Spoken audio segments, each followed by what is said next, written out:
DV live radio, आपकी आवाज। खबरें आज की। नमस्कार, मैं हूं सर्वमित्रा सुरजन। बिहार में चुनाव से पहले पेश हुआ अंतिम बजट से नीतीश कुमार दिखे खुश, वहीं तेजस्वी यादव ने जताई घोर निराशा। हवाई बातें जो है वो कही गई हैं। इन लोगों को असल में सरकार बचाने की चिंता है, हम लोगों को बिहार की चिंता है। जम्मू कश्मीर में विधानसभा में पूर्व प्रधानमंत्री डॉक्टर मनमोहन सिंह को याद कर भावुक हुए उमर अब्दुल्ला। कहा, उन्हें कश्मीर की हमेशा चिंता रही। डॉक्टर मनमोहन सिंह साहब उस वक्त वजीर आजम नहीं थे, लेकिन तब भी जम्मू कश्मीर के लोगों के लिए वो फिक्रमंद रहते थे। कौन सा दुनिया का लीडर ऐसा नहीं है जो उनकी इज्जत नहीं करते थे। देश में कामकाजी घंटों पर छिड़ गई नई बहस। अमिताभ कांत के 90 घंटे काम वाले बयान पर अखिलेश यादव का आया जवाब। अमेरिका के बाद अब ब्रिटेन ने उठाया यूक्रेन और रूस में युद्ध विराम का जिम्मा। प्रधानमंत्री स्टारमर ने पेश किया 4 सूत्रीय फॉर्मूला। खबरें होंगी खेल जगत से और सुनेंगे विश्व वन्य संरक्षण दिवस पर एक खास रिपोर्ट। लेकिन पहले हेडलाइंस।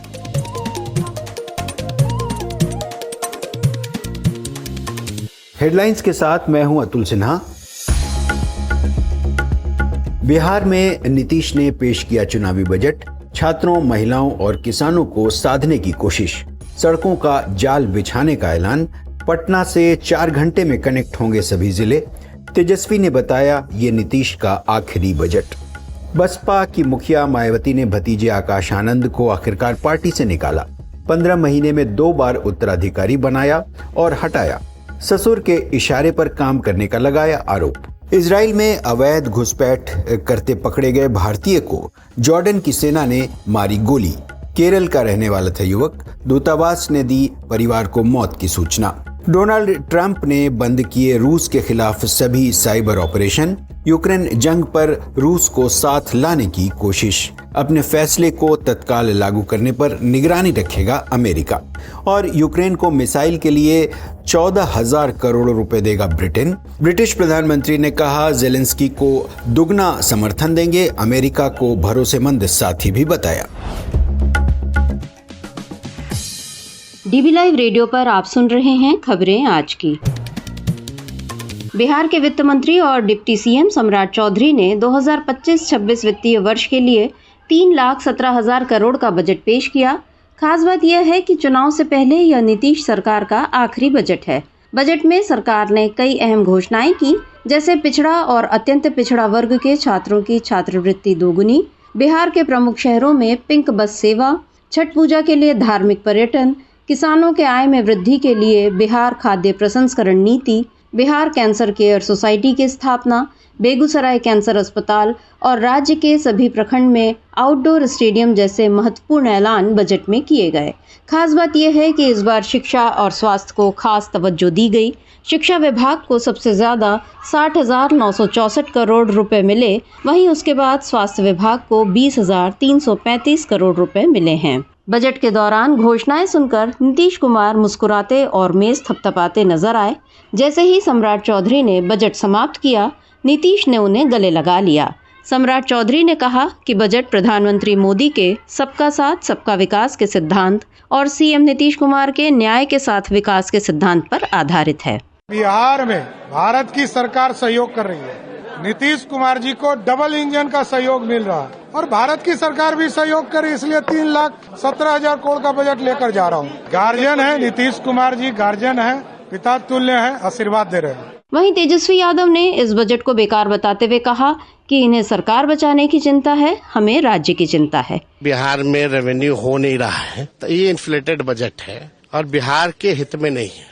हवाई बातें जो है वो कही गई हैं। इन लोगों को असल में सरकार बचाने की चिंता है, हम लोगों को बिहार की चिंता है। वही पुरानी बात है। 7 निश्चय का क्या हुआ पता नहीं। स्टेडियम बनाएंगे, 10-15 साल से अभी तक स्टेडियम ही बन रहा है। हर प्रखंड में पता नहीं एक प्रखंड बता दे जहाँ ढंग का स्टेडियम बना हो, वो भी नहीं है। हमने मांग भी की थी माई बहन मान योजना के तहत महिलाओं के खाते में 2,500 रुपया डालने, वो नहीं डाला गया। तेजस्वी ने कहा ये वो लोग नहीं हैं जो दोबारा सत्ता में आएंगे। उन्होंने ये भी कहा कि वो माई बहन के तहत 200 यूनिट मुफ्त बिजली और महिलाओं के लिए 2,500 रुपए की मांग कर रहे हैं, लेकिन सरकार ने कोई ध्यान नहीं दिया। बता दें कि बिहार विधानमंडल के बजट सत्र की आज की कार्यवाही शुरू होने से पहले ही विपक्ष के विधायकों ने विधानमंडल परिसर में प्रदर्शन किया। विपक्षी विधायकों ने हाथों में पोस्टर और तख्तियां लिए कहा कि इस बजट से उन्हें ज्यादा उम्मीद नहीं है। अब खबर जम्मू कश्मीर से, जहां आज मुख्यमंत्री उमर अब्दुल्ला ने पूर्व प्रधानमंत्री मनमोहन सिंह को काफी भावुक होकर याद किया और उनकी शान में खूब कसीदे पढ़े। पूर्व प्रधानमंत्री डॉक्टर मनमोहन सिंह की कश्मीर के लिए क्या अहमियत है और यहां शांति और विकास के लिए डॉक्टर सिंह ने प्रधानमंत्री रहते हुए और उसके बाद भी कितने काम किए, इसका जिक्र आज उमर अब्दुल्ला ने विधानसभा में किया। रिपोर्ट लेकर आई हैं अंशिता। आज जम्मू कश्मीर विधानसभा के बजट सत्र का पहला दिन था। इस मौके पर दिवंगत नेताओं को याद करते हुए मुख्यमंत्री उमर अब्दुल्ला ने पूर्व प्रधानमंत्री मनमोहन सिंह की जमकर तारीफ की। उन्होंने कहा कि अंतर्राष्ट्रीय स्तर पर जम्मू कश्मीर के मामले को हल करने की मनमोहन सिंह ने कोशिश की। उन्हें ये सब विरासत में मिला था। इसकी शुरुआत अटल बिहारी वाजपेयी ने की और जब मनमोहन सिंह ने प्रधानमंत्री के रूप में शपथ ली तो वो इस बातचीत के सिलसिले को बंद भी कर सकते थे, लेकिन वो जानते थे कि जो शुरुआत अटल बिहारी वाजपेयी ने की है उसे आगे बढ़ाना एक बड़ी जिम्मेदारी है। उन्होंने कोशिश की, लेकिन फिर भी हालात बीच में खराब रहे। उमर अब्दुल्ला ने कहा कि कश्मीर समस्या को हल करने के जिस मुकाम पर भारत और पाकिस्तान मनमोहन सिंह के दौर में पहुंचे थे वो अब कभी नहीं पहुंच सकते। जब हालात खराब हो गए थे 2016 में, हालांकि डॉक्टर मनमोहन सिंह साहब उस वक्त वजीर आजम नहीं थे, लेकिन तब भी जम्मू कश्मीर के लोगों के लिए वो फिक्रमंद रहते थे। एक ग्रुप लाए, वो जम्मू में बैठे, श्रीनगर में बैठे और जो उनसे मिलना चाहता थे उनसे मिले। गर्व सिर्फ उनका ये था कि जो खराब हालात थे वो रुक जाए, जो लोगों की परेशानी थी वो परेशानी हल हो। सीएम अब्दुल्ला ने चिनाब नदी पर बने विश्व के सबसे ऊंचे रेलवे पुल का जिक्र करते हुए कहा कि हम इंतजार कर रहे हैं कि कब प्रधानमंत्री आएंगे और कश्मीर तक रेल का उद्घाटन करेंगे, लेकिन कश्मीर को बाकी दुनिया के साथ जोड़ने का काम बनिहाल टनल के समय शुरू हुआ। तब रेल में मैं प्रधानमंत्री मनमोहन सिंह के साथ था। चिनाब नदी पर जो सबसे ऊंचा पुल बना उसका काम डॉक्टर मनमोहन सिंह के दौर में शुरू हुआ था। उन्होंने कहा कि बदकिस्मती से भगवान ने उन्हें इतनी जिंदगी नहीं दी कि वो उस पुल के ऊपर से जाते हुए ट्रेन को देखें। जिस पुल की शुरुआत उनके दौर में हुई उसके काम को मौजूदा हुकूमत ने मंजिल तक पहुंचा दिया। खबर सुना रही थी अंशिता। डीबी लाइव रेडियो पर आप सुनते हैं देश दुनिया की ताजा तरीन खबरें और खबरों के बीच की खबरें यानी विश्लेषण भी। खबरों और विश्लेषण के अलावा यहाँ होती है साहित्य, कला, संस्कृति और विज्ञान से लेकर आर्थिक और खेल जगत की भी चर्चा। देश में वर्क लाइफ बैलेंस पर छिड़ी बहस में अब नीति आयोग के पूर्व सीईओ अमिताभ कांत और अखिलेश यादव का नाम भी जुड़ गया है। दरअसल अमिताभ कांत ने देश को 30,000 अरब डॉलर की अर्थव्यवस्था बनाने के लिए 90 घंटे काम करने की नसीहत दी थी, तो इस बार अखिलेश यादव ने उस पर तगड़ा जवाब दिया है। रिपोर्ट सुना रही हैं आराधना। देश में वर्क लाइफ बैलेंस पर बहस लगातार जारी है। इसी कड़ी में अब नीति आयोग के पूर्व सीईओ और पीएम मोदी के करीबी अमिताभ कांत ने कहा कि देश को आगे बढ़ाने के लिए हफ्ते में 90 घंटे भी काम करना पड़े तो करना चाहिए। अमिताभ कांत ने कहा कि भारतीयों को 2047 तक 30,000 अरब डॉलर की अर्थव्यवस्था बनने के महत्वाकांक्षी लक्ष्य को हासिल करने के लिए कड़ी मेहनत करनी चाहिए। जापान, दक्षिण कोरिया और चीन ने मजबूत कार्य नीति के जरिए आर्थिक सफलता हासिल की है। भारत को विश्व स्तरीय अर्थव्यवस्था बनाने के लिए इसी तरह की मानसिकता विकसित करनी चाहिए। इसी मुद्दे पर अब सपा प्रमुख अखिलेश यादव की तीखी प्रतिक्रिया आई है। उन्होंने किसी का नाम लिए बिना युवा कर्मचारियों को एक ट्वीट में कहा कि प्रिय यंग एम्प्लॉयज, जो लोग एम्प्लॉयज को 90 घंटे काम करने की सलाह दे रहे हैं, कहीं वो इंसान की जगह रोबोट की बात तो नहीं कर रहे, क्योंकि इंसान तो जज्बात और परिवार के साथ जीना चाहता है। और आम जनता का सवाल ये भी है कि जब अर्थव्यवस्था की प्रगति का फायदा कुछ गिने चुने लोगों को ही मिलना है, तो ऐसी 30 ट्रिलियन की इकोनॉमी हो जाए या 100 ट्रिलियन की, जनता को उससे क्या? सच्चा आर्थिक न्याय तो यही कहता है कि समृद्धि का लाभ सबको बराबर से मिले, लेकिन भाजपा सरकार में तो ये संभव ही नहीं है। अखिलेश ने लिखा कि ये लोग ना भूले कि युवाओं के सिर्फ हाथ पैर या शरीर नहीं, एक दिल भी होता है जो खुलकर जीना चाहता है। और बात घंटों काम करने की नहीं होती, बल्कि दिल लगाकर काम करने की होती है। अगर भाजपाई भ्रष्टाचार ही आधा भी कम हो जाए तो अर्थव्यवस्था अपने आप दुगनी हो जाएगी। जिसकी नाव में छेद हो उसकी तैरने की सलाह का कोई मतलब नहीं। आपका अखिलेश। बता दें कि अमिताभ कांत से पहले इन्फोसिस के संस्थापक NR नारायण मूर्ति ने सप्ताह में 70 घंटे काम करने की सलाह दी थी। तो वहीं L&T के चेयरमैन SN सुब्रमण्यन ने 90 घंटे काम करने के साथ रविवार को भी काम करने को कहा था। इन बयानों का काफी विरोध हुआ था। फिल्म अभिनेत्री दीपिका पादुकोण ने इंस्टाग्राम पर स्टोरी शेयर कर लिखा था कि ऊंचे पदों पर बैठे लोगों के ऐसे बयान चौंकाने वाले हैं। उन्होंने अपनी स्टोरी में #mentalhealthmatters भी लिखा था। खबर सुना रही थी आराधना। आप सुन रहे हैं डीबी लाइव रेडियो, आपकी आवाज। रुख करते हैं अंतर्राष्ट्रीय खबर का। खबर ब्रिटेन से। बीते शुक्रवार अमेरिका में राष्ट्रपति डोनाल्ड ट्रंप और यूक्रेन के राष्ट्रपति वोलोदिमीर ज़ेलेंस्की के बीच रूस के साथ युद्ध विराम को लेकर तीखी बहस हो गई थी, जिसके बाद ज़ेलेंस्की व्हाइट हाउस से निकल गए थे। अब ब्रिटेन ने रूस और यूक्रेन के बीच युद्ध विराम की नई पहल की है और 4 सूत्रीय प्लान पेश किया है।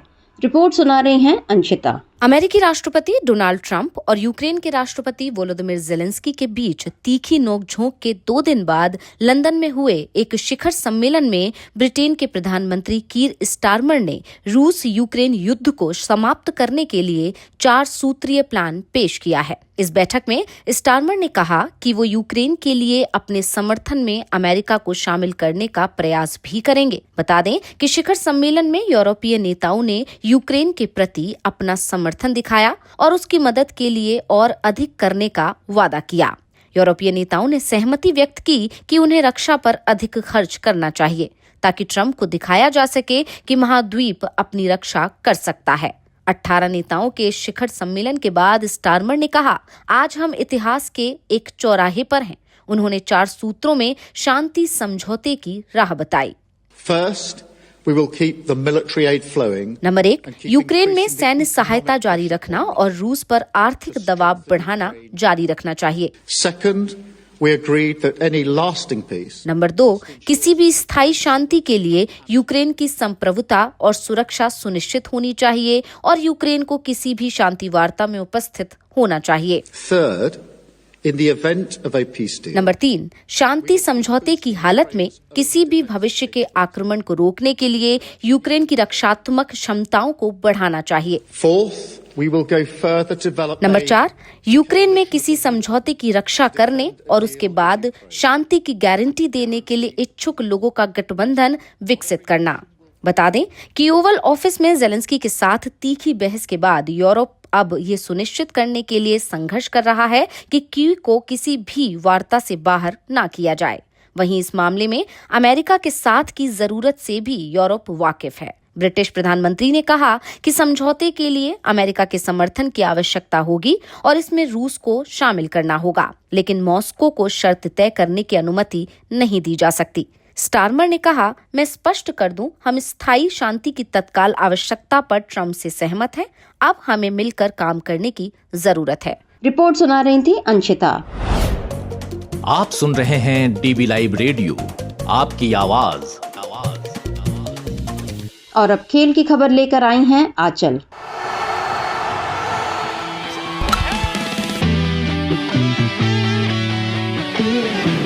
इतिहास एक बार फिर से खुद को दोहरा रहा है। 10 साल पहले जो हुआ वो फिर देखने को मिल रहा है।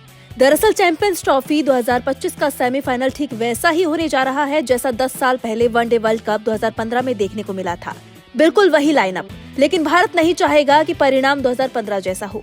चैंपियंस ट्रॉफी का पहला सेमीफाइनल भारत और ऑस्ट्रेलिया के बीच है। वहीं दूसरे सेमीफाइनल में साउथ अफ्रीका की टक्कर न्यूजीलैंड से है।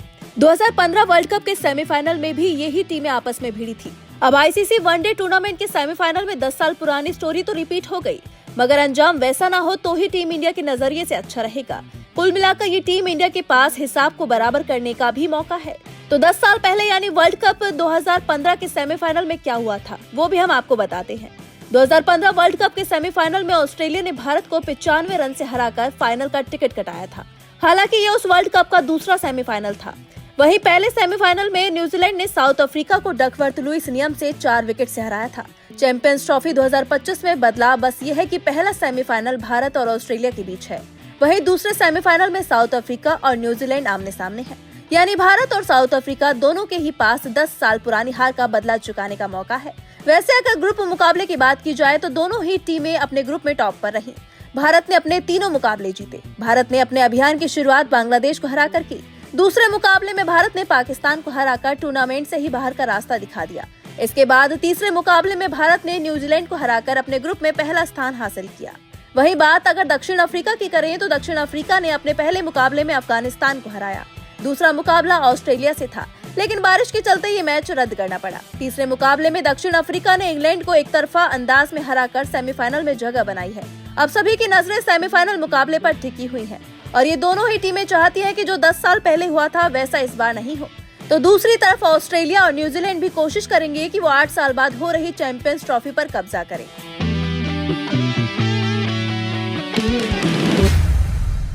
अब वक्त हो चला है आज की खास रिपोर्ट का, जिसमें बात होगी वन्य जीवों की, जिनके संरक्षण की बड़ी बड़ी बातें होती हैं। हमारे प्रधानमंत्री वाइल्ड लाइफ फोटोग्राफर की तरह लायन सफारी करते हैं और वन्य जीव संरक्षण पर उनकी चिंता उनके सोशल मीडिया पर तस्वीरों और वीडियो के जरिए सामने आती है। आज विश्व वन्य संरक्षण दिवस पर भी पीएम की ऐसी कई तस्वीरें चर्चा में हैं। तो क्या है विश्व वन संरक्षण दिवस, क्यों है इसकी जरूरत और तमाम कोशिशों के बाद भी क्यों खतरे में हैं हमारे दुर्लभ वन्य जीव, समझने की कोशिश की हमारे साथी अतुल सिन्हा ने।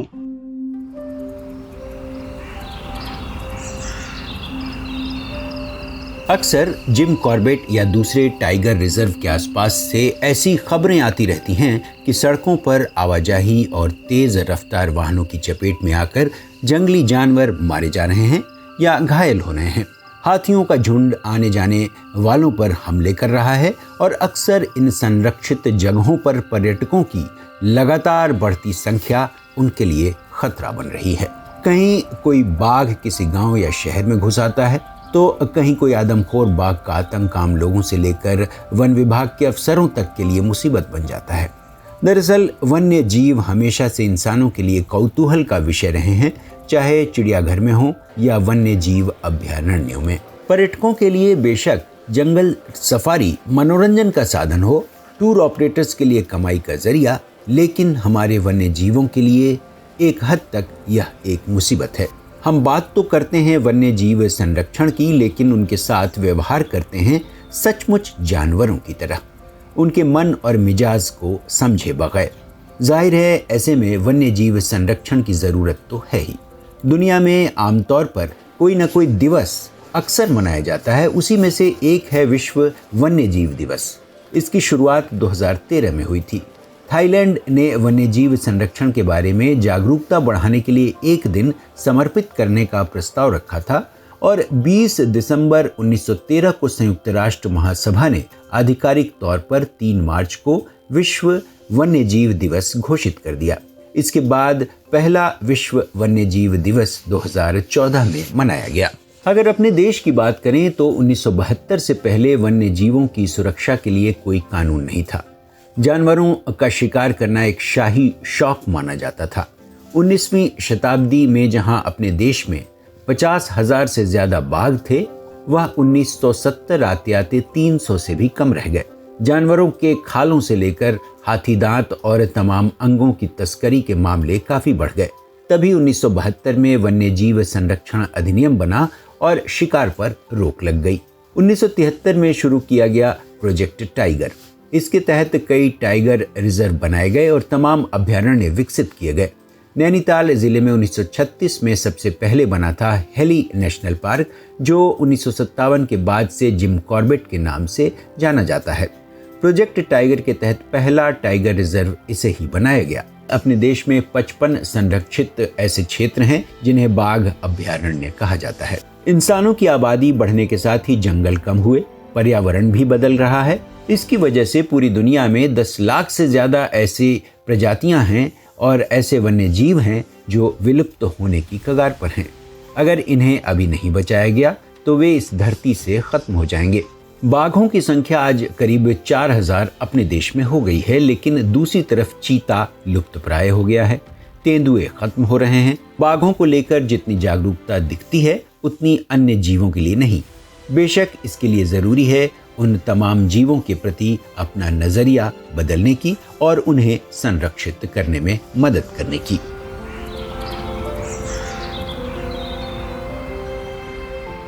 खास रिपोर्ट बता रहे थे अतुल सिन्हा।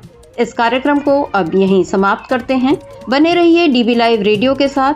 हर रोज सुनिए दिन भर की खबरों और विश्लेषण का हमारा ये प्रोग्राम खबरें आज की। अब दीजिए इजाजत। नमस्कार।